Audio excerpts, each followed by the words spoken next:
जय भीम। अभी हम लोग हैं जंतर मंतर पे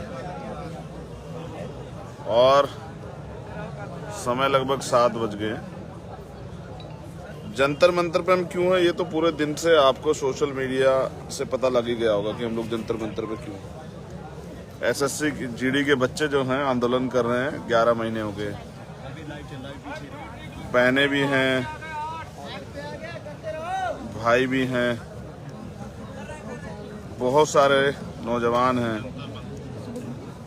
असम की बच्चियां हैं, छत्तीसगढ़ की हैं, झारखंड की हैं, उड़ीसा की हैं, बिहार की हैं, यूपी की हैं, दिल्ली की भी।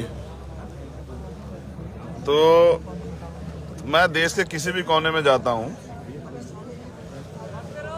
चाहे वो कोई भी प्रदेश हो, लेकिन समस्या युवाओं के लिए एक ही जगह है, एक जैसी है और एक ही समस्या है, बेरोजगारी।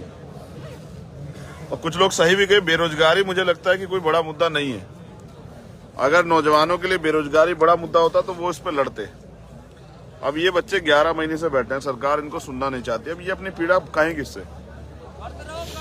अपने देश के गृह मंत्री से, प्राइम मिनिस्टर से, रक्षा मंत्री से, या किसी और?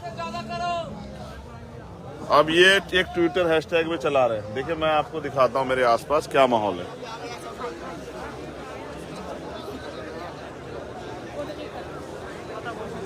ये देखिए, मेरे चारों तरफ है ये माहौल।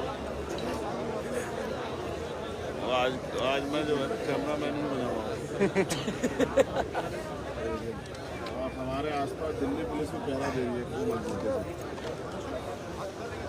तो बड़ी संख्या में नौजवान हैं जो तय करके आए कि वो वर्दी लिए बगैर जाएगा नहीं। ये एसएससी जीडी 2018 कांस्टेबल की भर्ती थी और इस भर्ती को, ये भर्ती प्रक्रिया 3 महीने में, 3 साल लगे इसको पूरी होने में। केंद्रीय गृह राज्य मंत्री कहें, गृह मंत्री खुद कहें संसद में कि 2 लाख वैकेंसी अभी हमारे पास रिक्त हैं।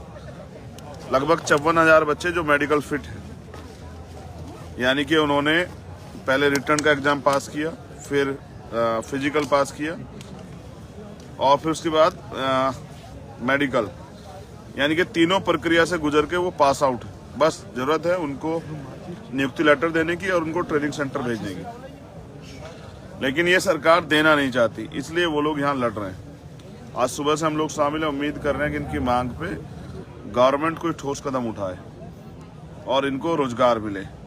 कुछ बहनें ऐसी हैं जिनके 13 महीने का बच्चा है, 14 महीने के बच्चे हैं, 3 साल के बच्चे हैं और बहुत सारी परेशानियां उनकी। कुछ ऐसी बहनें जो अनमैरिड भी हैं, कुछ बच्चियों के बहनों के परिवार, माँ भी आई हुई है, पिताजी भी आए हुए हैं, कुछ के भाई आए हुए हैं साथ में। देश के युवा, जो देश की रीढ़ है, उसको कमजोर क्यों किया जा रहा है? क्या ये कोई साजिश है? या फिर कमजोर इसलिए किया जा रहा है कि देश का युवा जो है उसका चुनावी लाभ धर्म के रूप में भटका के लिया जाए? तो मैं यहाँ हूँ और देश में रहने वाले सभी नौजवानों से अपील करता हूँ कि युवा जो 60% आबादी, वो अपने हक की लड़ाई लड़ना सीखे। कब तक हम इस देश में जाति, धर्म, मजहब, इन सब चीज़ों में भटके देश की तरक्की से दूर रहेंगे और अपने अपने जो योगदान है देश के प्रति, उसको कब तक हम उससे दूरी बना के रखेंगे, ये हमें सोचना पड़ेगा। अभी आंदोलन जारी है। हमारा जो डेलीगेशन है वो बात कर रहा है पुलिस प्रशासन के लोगों से कि गृह मंत्री जी इस पर ठोस निर्णय लें, क्योंकि मैं समझता हूँ संवाद अगर जो होगा तभी कुछ हल निकलेगा। और संवाद इसलिए भी जरूरी है क्योंकि हमने पिछला आंदोलन देखा किसानों का, तो उनका संवाद हुआ बार बार, तो तब जाके कहीं एक बात पे आके वो सोल्यूशन निकला। ये भी 11 महीने से आंदोलन दे रहे हैं, लेकिन देश में आप कहीं भी जाएंगे, चाहे 69,000 शिक्षक भर्ती के बच्चों या कहीं भी, वहाँ ऐसे ही कुछ ना कुछ आंदोलन चल रहे हैं युवाओं के, और सरकार सुनना नहीं चाहती। मैं तो इनसे ये अपील करूंगा कि एक दिन के आंदोलन सरकार शायद ना सुने तो आपको मजबूती से अपने आंदोलन चलाना चाहिए, और मेरा समर्थन इनको तब तक रहेगा जब तक ये जीतते नहीं। 21 है आज। इस समय मैं लगभग जेल चला गया था पिछले, जब CNP NRC का आंदोलन हुआ। निर्दोष होते सरकार ने मुझे जेल भेजा। मैं तो आज भी मन बना गया, कपड़े साथ लाया हूँ कि गर्म कपड़े वहाँ जरूरत होती है। अगर जेल भेजती है सरकार तो गर्म कपड़े कम से कम रहने चाहिए भाई। अगर जीवित रहेंगे तभी तो लड़ेंगे ना। हम अपना काम करेंगे, लेकिन हमने जो वादा नौजवानों से किया है उस पर हम लोग खरे उतरने का प्रयास करेंगे। और युवा होने के नाते मैं बेरोजगारी का दर्द और दम समझता हूँ और मैं उनके साथ हूँ। देखते हैं आगे क्या होता है। आपको ट्विटर के माध्यम से या फिर सोशल मीडिया के माध्यम से, क्योंकि मेन स्ट्रीम मीडिया तो नहीं दिखाएगा। 10-20 गायें अगर आ जाती और गायें भी अपना गर्दन हिला देती, शायद मीडिया दिखा देता है गायें अपना अधिकार मांग रही है। ये देश का युवा है जो हजारों संख्या में आए, लेकिन इसके ये कड़कड़ाती ठंड में यहाँ आए हैं। समझ, इनको पता नहीं, लोगों को नहीं पता इन्होंने रोटी खाई नहीं खाई, लेकिन ये कोई मुद्दा नहीं है। लेकिन इसको मुद्दा बनाना पड़ेगा और देश के युवाओं को सुनना पड़ेगा, सरकार को भी, नेताओं को भी, और उन सब लोगों को जिनको युवा बेवकूफ़ नजर आता है। मेरा प्रयास है कि युवा जाग जाए। बहुत बहुत धन्यवाद। जय भीम, जय भारत।